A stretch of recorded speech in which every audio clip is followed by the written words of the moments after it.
Bonjour à toutes et bonjour à tous, bienvenue dans ce nouveau podcast NFL de The Free Agent. Comme ces derniers jours, on balaye l'état des lieux des 32 franchises NFL, donc on fait un petit point sur les attentes et les besoins de chaque équipe à l'approche de cette intersaison. Aujourd'hui, on va parler de l'AFC Sud et avec moi pour en parler et pour analyser la situation, Étienne. Salut Étienne. Salut Mickaël, salut à tous et puis bienvenue dans le podcast. Bon, Étienne, on va parler de cette AFC Sud après avoir parlé de l'AFC Nord hier. Cette AFC Sud, alors de manière générale, je trouve qu'elle est un peu faible, on va dire, en termes d'équipes, avec des équipes en reconstruction, d'autres qui affrontent des situations un peu compliquées, notamment au poste de quarterback. On va commencer par les champions de la division, les Titans. Donc les Titans, ils ont fait une très bonne saison. Ils avaient fini premier de la conférence cette année, un peu à la surprise générale, avec 12 victoires, 5 défaites. Et puis en playoff, ils se sont tout simplement fait éliminer dès leur entrée, avec pour moi une question qui se pose quand même sur cette intersaison, c'est le poste de quarterback. Je ne sais pas ce que tu en penses. Oui, attends, et on peut recommencer complètement coupé, je t'entendais plus rien. Ah ok, c'est J'ai pas pas grave, entendu ta phrase et tout, on va recommencer parce que là, ça a je complètement ferai la, coupé. J'ai juste entendu à la fin, qu'est-ce que t'en penses? Je sais pas ce que tu as dit avant. Ça marche. Je vais reprendre alors. De toute façon, je dirai à Charles de faire la coupure. 1, 2, 3.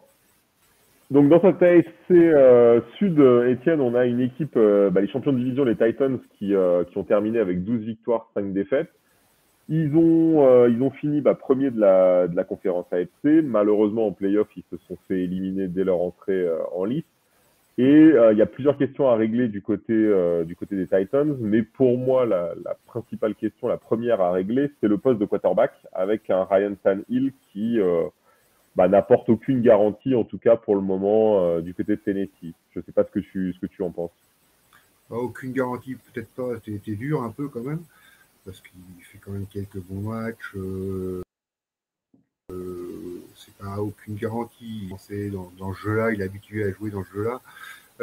Mais oui, effectivement, c'est un problème dans leur évolution. Après, trouver un Quataneville au moins, voire mieux maintenant, même s'il le lâche pour en prendre un mieux, c'est pas si facile que ça, quoi. Donc, la question, Quataneville, comment la résoudre, c'est pas facile non plus, quoi.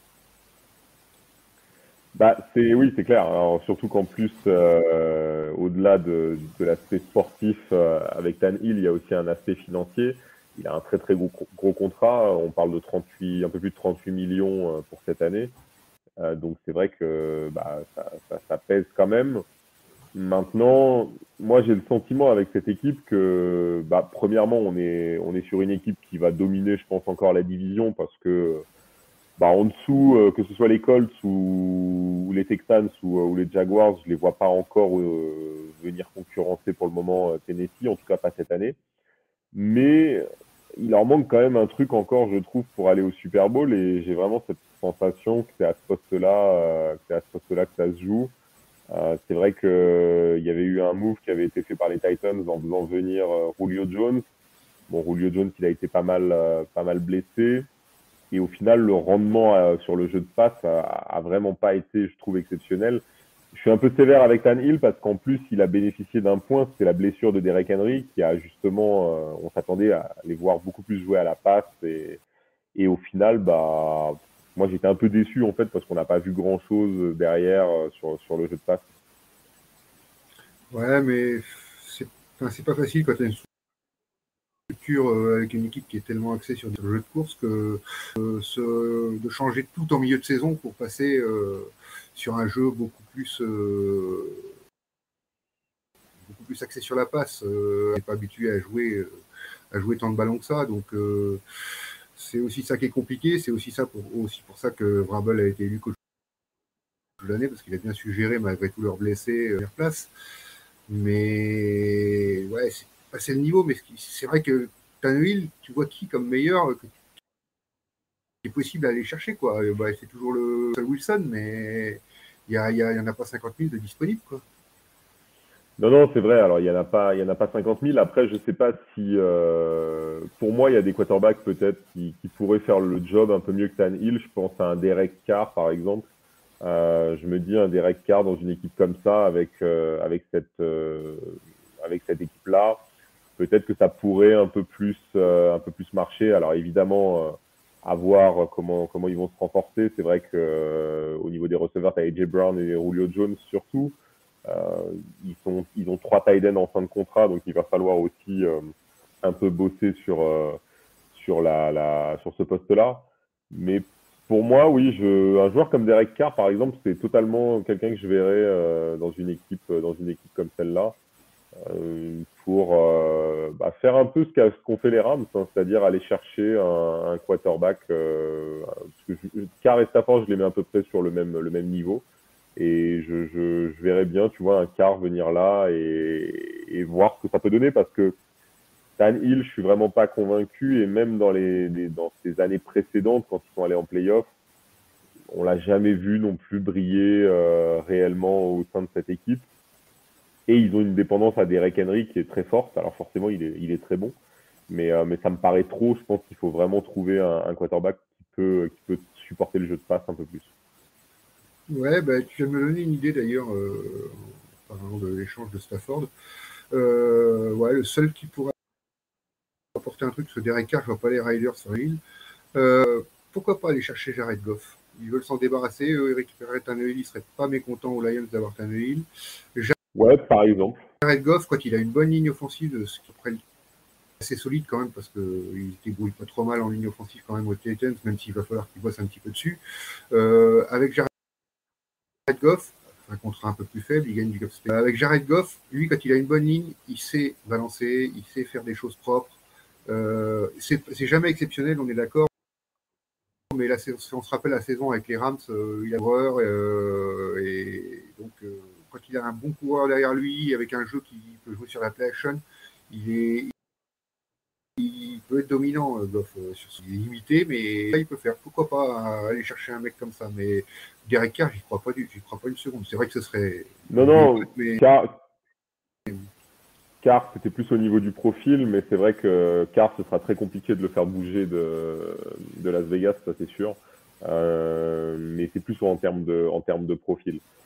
Concernant la draft, d'ailleurs, les Titans vont avoir un choix au premier tour, donc le 26e choix. Par contre, ensuite, ils n'auront pas de choix au deuxième tour. On les reverra qu'au troisième tour, donc ça va être quand même un peu limité, je trouve, pour eux sur cette draft. Tu les verrais aller chercher quoi sur ce premier tour? c'est compliqué à dire. Moi, soit sur de la ligne offensive, soit du Titan. Il y aura de la possibilité sur ces possibilités-là. Comme ils ont 3 Titans en dehors, c'est peut-être même en premier plutôt que la ligne offensive, qui, Ouais. malgré beaucoup de sacs concédés, mais qui était autant dû, à mon avis, au jeu de Tannehill qu'à la ligne, qui est quand même assez solide, parce qu'on le voit, parce que le jeu de course fonctionne aussi, parce qu'il y a un monstre, mais si le jeu de course fonctionne et que tu prends beaucoup de sacs, c'est parce que peut-être à sa part de responsabilité. Donc j'irais plutôt chercher un Titan, t'en as Mhm. plus du tout là, donc j'irais plutôt là-dessus. Tu as des bons Titans en 26e choix la draft. Oui, oui, oui, ah, bah, c'est clair. Ouais, ouais, là c'est clair, surtout que bon, de toute façon cette draft, elle va être très orientée ligne défensive, ligne offensive, tight end. Ouais, tu vas en trouver à la 26e place sans problème. Ouais, ouais, ça c'est clair. Euh, Très bien. Concernant leur intersaison et surtout leur saison, la prochaine saison, moi j'ai la sensation que bon, les Titans vont encore dominer cette AFC Sud. On pourra en reparler après quand on passera sur les autres équipes. Mais pour moi, il y a vraiment une équipe très solide, et il faut trouver peut-être les quelques apports, les quelques ajouts qui permettent à cette équipe de faire un peu mieux que ce qu'on a vu cette année.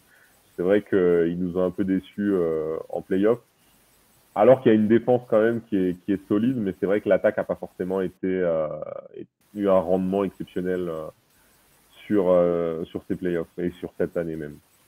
Donc on verra aussi comment Henry revient. Je pense que ça va être un point aussi, Étienne, pour la prochaine saison.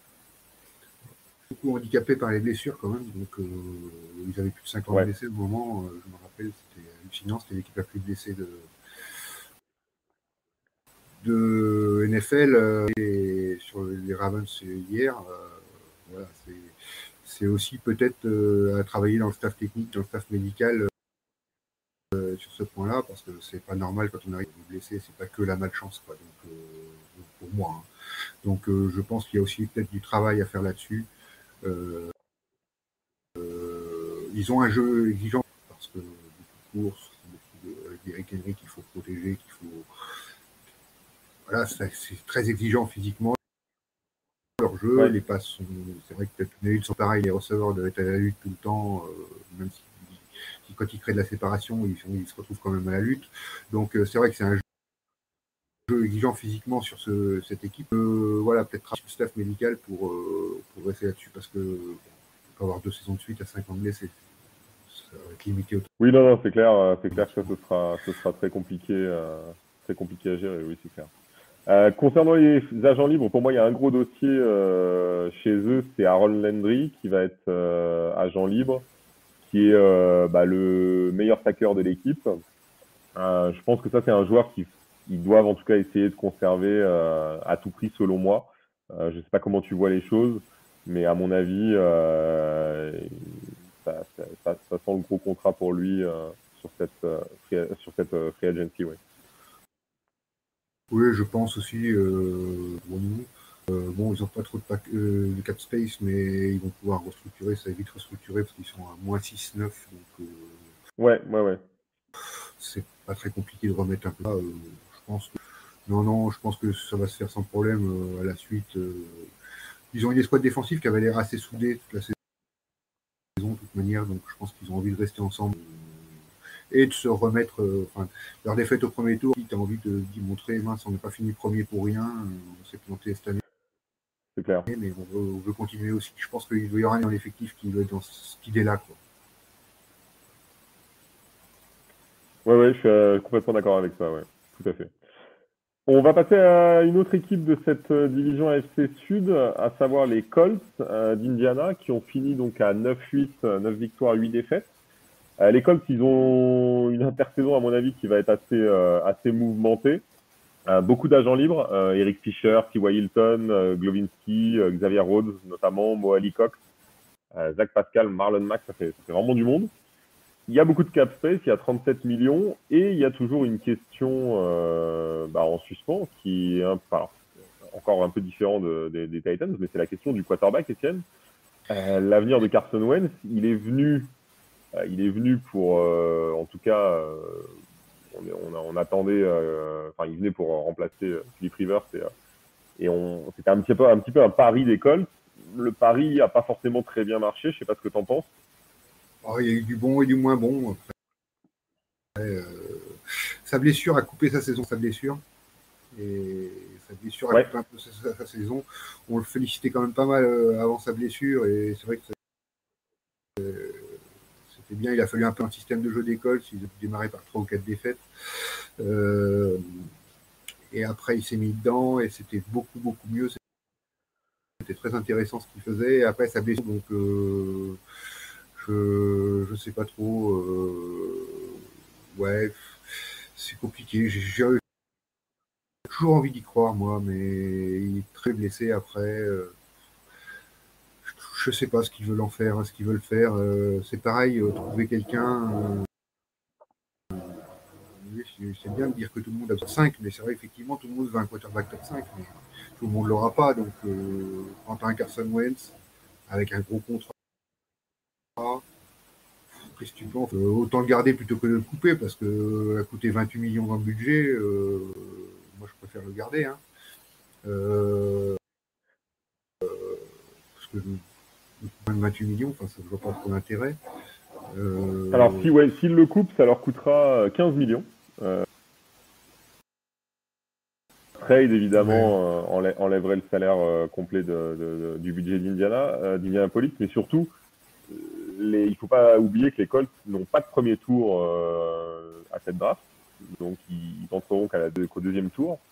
Donc quand même, ça reste compliqué de trouver un QB si en plus t'as coupé Carson Wentz. C'est ça, parce que c'était quand même pas mal cette année, quand même. C'était le gros flop de la dernière journée. Ils sont complètement plantés, mais ils auraient dû être en playoff tous les jours. Mais c'était pas si mal. Si tu es en bonne santé sur une saison, moi je pense qu'il est capable de te faire une bonne saison, continuer encore. Hein. Tu peux attendre encore un an. Moi je lui laisserai encore un an. Tu avais un nouveau coach, tu avais pas mal de choses quand même cette année au coach. Et bon, en dehors du flop de la dernière journée, ils étaient bien, quoi. Ils étaient chouettes à jouer. Non. Voilà, garder Carson Wentz, te concentrer sur. Tu as tellement d'agents libres, te concentrer sur tes agents libres parce qu'ils sont quand même tellement importants. C'est fini, mais Eric Fisher, Xavier Rhodes, Mo Cox, Marlon Mack, c'est des joueurs qu'il faut garder. Je pense. Donc, après, tu peux aller chercher sur le marché de la free agency parce que tu vas peut-être pouvoir les récupérer vraiment bon.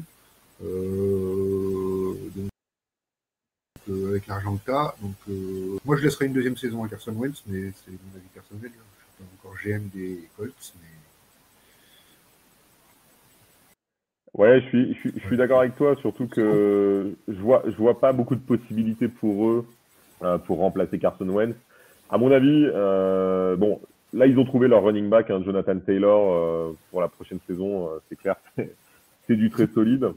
Ils ont une ligne offensive qui est quand même, qui a de la gueule, quoi. Je veux dire, t'as Quentin Nelson, Eric Fisher, Ryan Kelly, Glovinski et Braden.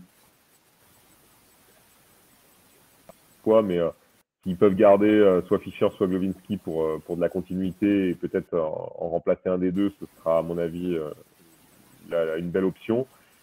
Et Carson Wentz, demain, si on lui amène un receveur, un top receveur, peut-être que aussi on verra un autre Carson Wentz la saison prochaine. Je pense qu'ils ont Michael Pittman.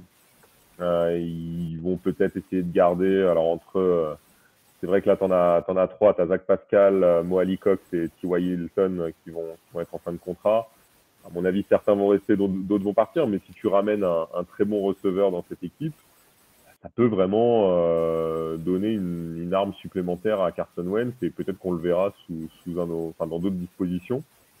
Après, concernant le secteur défensif, à mon avis, ils ont une équipe qui tient la route. Je pense qu'il faut essayer de capitaliser là-dessus. Xavier Rhodes, c'est vrai que ce serait bien, à mon avis, qu'il le garde parce que ça reste un joueur qui, dans la rotation, est assez utile, mais ils trouveront aussi sur le marché, je pense, tu sais, quand je vois des joueurs comme Rasul Douglas qui sont en fin de contrat, par exemple, du côté des Packers, ça peut être des joueurs qui peuvent intéresser une équipe comme les Colts.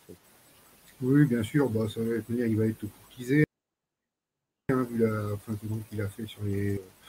Non, mais ouais, ils ont largement de quoi attirer ce qui leur manque un petit peu sur ce niveau-là. Un bon receveur, ouais, ça, ils vont. Parce que c'est vrai que Pittman est déjà très bon, mais il leur faut un autre. Ils vont arriver à le trouver, et puis il y en aura sur le marché entre malheureusement, enfin d'autres, il va y en avoir qui vont rester sur le marché disponible, ou alors pas tenter. Il y a qui a demandé son transfert, la Cardinals, Andy Isabella, ça peut leur apporter de la profondeur parce que Pittman est un receveur plutôt physique au contact. Pour apporter de la profondeur avec un Andy Isabella, ce serait peut-être pas bête. Alors jeune, qui était très très bon universitaire, qui a du mal à passer le cap NFL, mais quand même montre des bonnes choses. Donc, une profondeur comme ça, avec beaucoup de vitesse, ça peut les intéresser, à mon avis. Ouais, je pense aussi, c'est vrai que. Et puis, il y a aussi des joueurs qui vont un peu essayer de se relancer.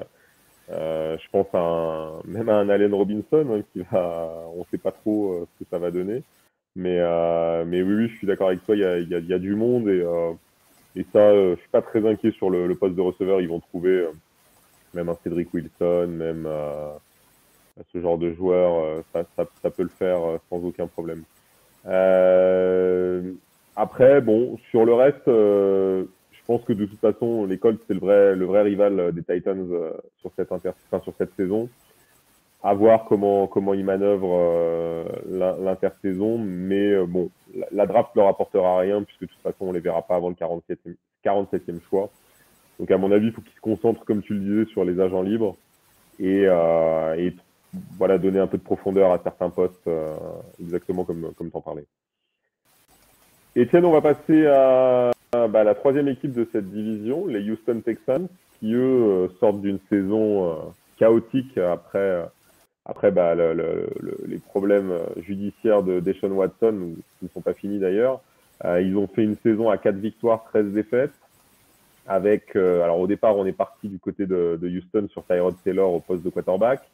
Il s'est blessé, donc on a été obligé de faire jouer le rookie Davis Mills, qui a été très bon par moment, j'ai trouvé. En tout cas, il est intéressant, je trouve, comme quarterback. Et justement, cette question du quarterback, elle va se poser avec Deshaun Watson parce que partira ou partira pas du coup. Franchement, il a parlé. Pour moi, je vois pas comment la NFL peut le laisser jouer n'importe comment, qu'il trouve un arrangement ou pas dans son histoire.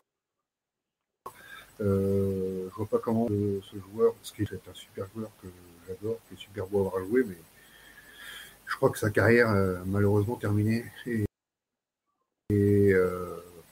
Trade ou pas très joli, hein, mais la franchise qui y va, je sais pas, j'ai du mal à croire qu'une franchise prendrait le risque de le prendre. Avril, ça va déterminer des choses, hein, Ouais. parce que si on prend que le côté sportif, c'est vrai que ça va déterminer des choses. Mais après, ouais, Davis Mills, j'ai bien aimé, il montre des promesses, un quarterback troisième tour, il montre des belles promesses. Ça va être intéressant de voir. Moi je continuerai. Bon, cette année, on les voyait à 0 victoire. Ils en font 4. C'est un peu lui qui a participé à les chercher.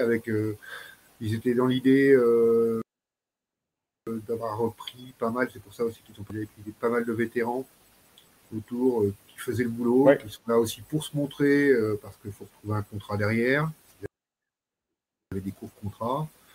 Cette idée n'est ça, ou alors avec quelques tours de draft, commencer à compléter l'effectif à l'avenir et puis juste compléter avec un petit peu moins d'anciens, rajeunir l'effectif pour repartir du.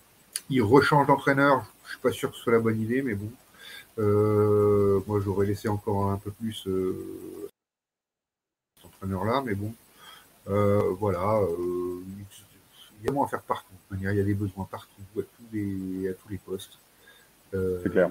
Il n'y a pas un poste où on se dit ok, là c'est personne d'autre. Il y a des besoins partout, donc qui est des agents libres, c'est normal parce que c'est leur politique qu'ils avaient fait. C'est-à-dire choisir des vétérans sur peut-être continuer là-dessus, mais aussi en commençant à impulser de la jeunesse là-dedans. Voilà. Tu as marqué 12 titulaires. Voilà, si tu arrives à passer à 6 vétérans, 6 jeunes que tu arrives à trouver comme ça, c'est pas mal. Déjà, tu es en progression et tu peux continuer à travailler avec ton.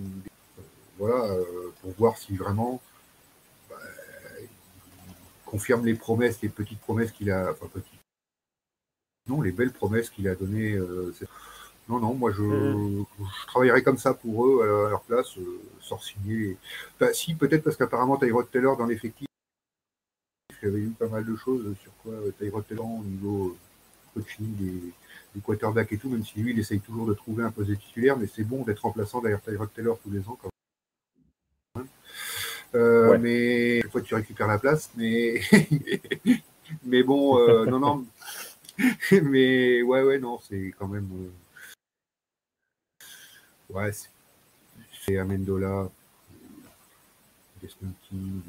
Après, t'es sur des joueurs. Amendola, il a 36 ans, donc je pense que c'est bon. Il faut passer à autre chose, mais c'est vrai que oui, comme tu disais, il y a des besoins un peu partout.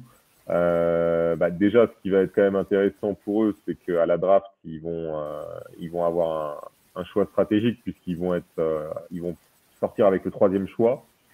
Beaucoup d'analystes disent qu'ils risquent de choisir le safety Kyle Hamilton de Notre-Dame. C'est vrai que À ce stade-là, je dirais que, étant donné qu'ils ont des besoins partout, il faut prendre le meilleur joueur qui sera disponible à la troisième place, quoi, tout simplement. Je pense que ce sera la bonne stratégie, que ce soit alors sur la ligne offensive, je dirais que c'est pas forcément stratégique pour eux actuellement, mais par contre, c'est vrai qu'un bon safety, ça pourrait être un bon point de départ pour reconstruire, pourquoi pas.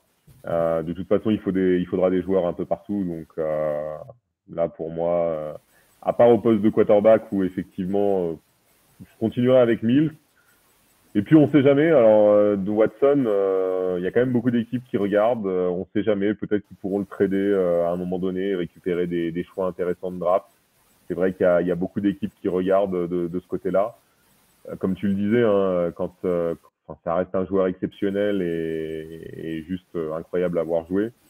Maintenant, il y a ce problème judiciaire qui est quand même toujours là. Il y a quand même 22 plaintes, je crois, qui le concernent. Donc, on parle pas d'un simple excès de vitesse ou quoi.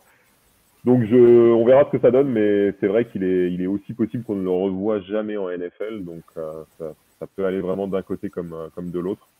Maintenant, je pense que pour eux, en fait, pour Houston, il faut faire comme si, bah voilà, il faut faire comme s'il n'était pas là et dans entre guillemets le meilleur des cas pour eux, il revient et ils peuvent le trader ou même le faire jouer. Et sinon, bah, il faudra passer à autre chose et entamer une reconstruction. C'est vrai que moi, je trouve qu'il y a eu beaucoup de mal qui a été fait ces dernières années par l'ancien coach dont j'ai perdu le nom, qui avait tradé DeAndre Hopkins notamment. Donc, je pense que là, il faut vraiment repartir sur une Ah, moi, reconstruction. je confonds tout le temps en plus. Ah, j'ai perdu son nom. Je vais le retrouver. Mais en fait, j'ai Rivera Bien. qui vient, mais c'est pas, je sais que c'est pas Rivera, mais je vais le retrouver. Non, non, Mais c'est, pardon, Bill O'Brien, voilà. Et, euh, Bill et O'Brien. O'Brien, ouais, avait tradé, fait partir DeAndre Hopkins. Ils ont perdu J.J. Watt aussi. Bon, J.J. Watt, il était quand même plutôt en fin de carrière. Donc maintenant, il faut peut-être effectivement passer à autre chose, commencer à reconstruire petit à petit. Et puis, bah, voilà, peut-être profiter de trader Deshaun Watson à un moment donné. Sachant que Miami a déjà dit Ah bah que... s'ils peuvent le trader, Ouais, moi ouais, faut c'est le clair. trader. Parce que tu trouves un pigeon, enfin, pour moi c'est ça, c'est tu trouves un pigeon, vas-y quoi. C'est Mais ça. ouais, ils sont sur la Sachant situation. déjà que Miami a dit qu'il se positionnerait pas, hein. Bah oui, mais ils sont conscients de la situation, ils voient bien que ça ne peut pas évoluer.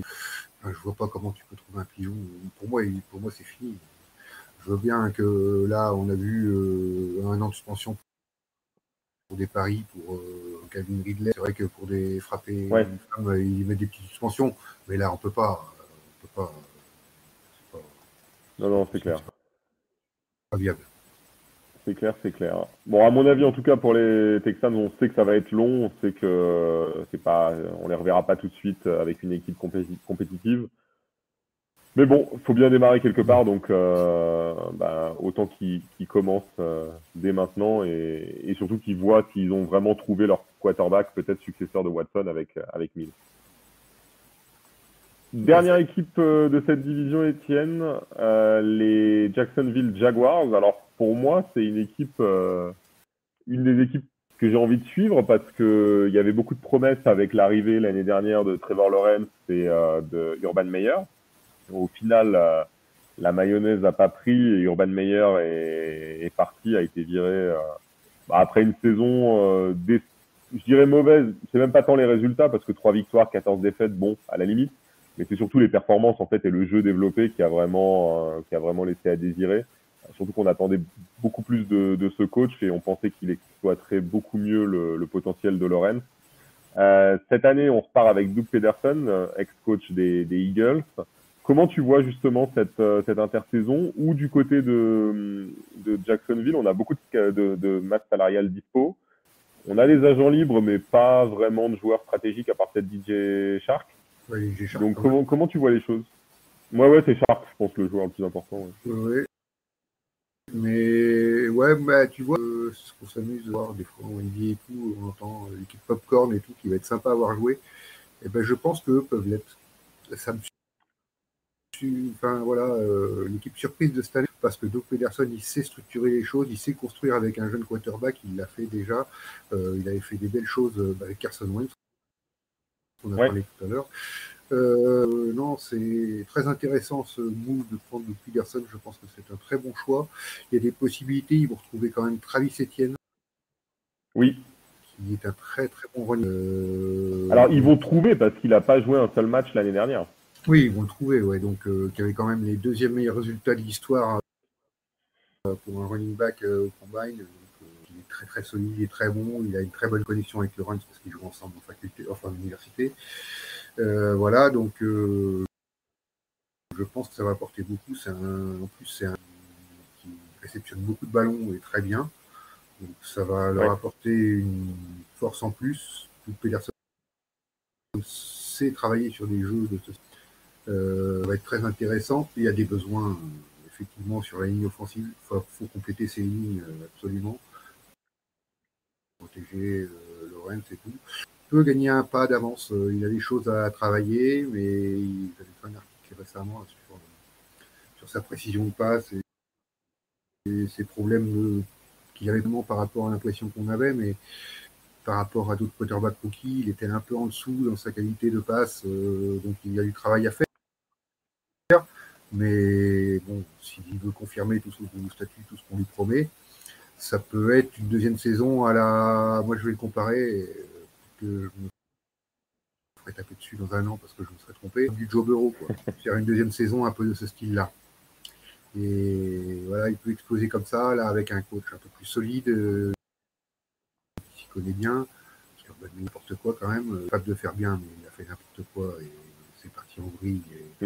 Et puis rien investir, qu'il ne faut pas tirer énormément d'enseignements. Mais ça va tout changer et c'est le sérieux et ils ont quand même des bonnes choses. Ils ont quand même des choix de draft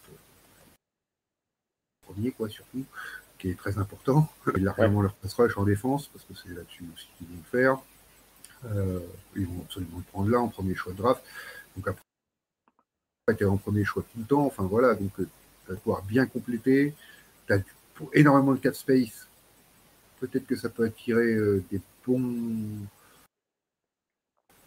agents libres quand même aux Jaguars, surtout le fait qu'il y ait Doug Peterson. Tu vas pouvoir attirer en défense, il est référencé défensif quand même, mais il sait construire sur l'ensemble, mais il est référencé défensif. Un nom comme tu peux attirer des très bons agents libres. Tu construis une bonne défense, tu arrives donc tu vas drafter effectivement en défense sur le premier au début, mais après les autres tours, tu peux drafter dans l'OL un peu, plus des agents libres. Ça peut être ils ont de quoi faire une très belle intersaison s'ils sont pas bêtes, quoi. Oui, c'est clair. C'est clair et je pense que alors justement tu as parlé de la ligne offensive. Nous dans notre mock draft, on a mis que les Jaguars allaient drafter un pass rusher. Et je regardais un peu les mock drafts aux États-Unis. Il y a un peu de tout, mais il y en a aussi qui voient peut-être cette équipe aller chercher sur son premier choix de la draft un joueur pour la ligne offensive. À ton avis, comme Neal ou comme Ekwonu aussi est cité, c'est les deux joueurs. Donc, à ton avis, ils iraient vers quoi? Plutôt renforcer la ligne défensive ou plutôt la ligne offensive? Ça dépend comment leurs contacts se sont passés avec les free agents, parce qu'on dit que c'est pas autorisé pour le moment, mais ils ont quand même déjà. Et ça dépend comment leurs contacts se sont passés. Ça on n'en sait rien du tout. Si leurs contacts sont meilleurs pour le moment avec des gars de ligne défensive, ils prendront un gars de ligne offensive à la draft. Et je pense que c'est ça qui décide. Et ça, nous, on n'est pas assez dans les coulisses pour savoir exactement comme ça. Surtout que c'est obligé d'être très très secret. On sait très bien que ça se fait. Donc voilà, ça dépend vraiment de ça. Parce qu'ils ont des besoins dans les deux, mais voilà, avec l'Arcade Space, qu'est-ce que ça va attirer? Comme je disais, deux peu défensifs, peut-être qu'ils vont pouvoir attirer plus facilement des free agents défensifs, et dans le coup, autant drafter offensivement, parce qu'ils vont attirer défensivement. Oui, c'est clair. C'est la manière dans laquelle ils ont testé le marché qui va leur dicter, à mon avis, ce qu'ils vont devoir faire pour la draft. Parce que la free agent qui va commencer là maintenant d'ici une semaine. Donc ils auront l'idée déjà. C'est ça. Nous, on n'a pas, au moment où on en parle, on n'a pas ces éléments-là. Donc, Ouais, c'est vrai. préjuger un ou l'autre parce que les deux sont possibles. Et c'est intéressant dans les deux parce que ce soit Hutchinson, Thibodeau, je trouve même encore meilleur, encore plus fort. Mais Evan, voilà, c'est des mecs qui sont à peu près le même niveau, quoi, global, qui vont avoir à peu près la même carrière, que ce soit dans la ligne offensive ou ligne défensive. Donc, c'est ça qui va déterminer. Je peux pas dire vaut mieux y aller en défense ou en attaque. Il en faudra dans les deux côtés. Ouais, oui, ça c'est sûr, ouais, c'est sûr. Non, c'est sûr, mais de toute façon, je pense que c'est les deux, enfin, ça va être les deux points que va renforcer Pederson. Et moi, ce que j'ai hâte de voir, en fait, c'est ce duo de running back avec Robinson et Travis Etienne, parce que je pense que les deux peuvent vraiment être un super complément pour Lawrence. En plus, comme tu le disais, Etienne a une grosse capacité à réceptionner le ballon. Donc, ça va être une solution vraiment très intéressante pour Lawrence, qu'il connaît déjà depuis Clemson. Donc, pour moi, en tout cas, cette équipe, ça va être vraiment une équipe que je vais avoir envie de suivre pour voir ce que ça va donner, parce que je trouve que Lawrence est un bon quarterback, et je pense que s'il y a un bon travail qui est fait derrière par le coach et la direction pour bien l'entourer, je pense que cette équipe peut vraiment faire quelque chose et construire un vrai projet à Jacksonville. Ah oui, ils peuvent faire une vraie surprise dans la division, même, parce que comme les Texans ne sont pas montés énormément, Ouais. les Colts, on va voir s'ils sont toujours bipolaires ou pas. Non, ils ont même un coup à jouer dans la division. Peut-être pas aller chercher les Titans, mais ça peut être une belle équipe popcorn, très intéressante à voir jouer, quoi. Ouais, tout à fait d'accord. Et franchement, j'ai vraiment envie de voir Lawrence dans des vraies conditions, parce que bon, on sait qu'avec Urban Meyer, il y a eu beaucoup de choses en plus dans les coulisses, dans les vestiaires, avec certains joueurs et tout. Donc je pense que l'ambiance n'était vraiment pas exceptionnelle. Après, il y a eu aussi son histoire d'infidélité qui a pas aidé, qui a mis beaucoup de focus sur l'équipe pour des mauvaises raisons. Donc j'ai vraiment envie de voir ce que peut faire Lawrence dans une équipe où voilà, il y a une certaine sérénité, où on lui fait confiance et où les choses se passent entre guillemets normalement.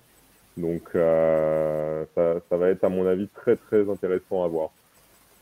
Pour toi, du coup, les Titans devraient continuer à dominer la division? Alors, ils sont encore beaucoup plus solides que les travail à faire par rapport aux autres. Il y a toujours trop d'aléatoires encore, que ce soit aux Colts, aux Texans ou aux Jaguars. Même si on vient de les repères, bien ça pourrait, parce qu'il faut voir ce qu'ils font aussi, hein, parce que ça se trouve, ils vont rien faire de ce qu'on a dit et ça ne va pas nous plaire. C'est vrai.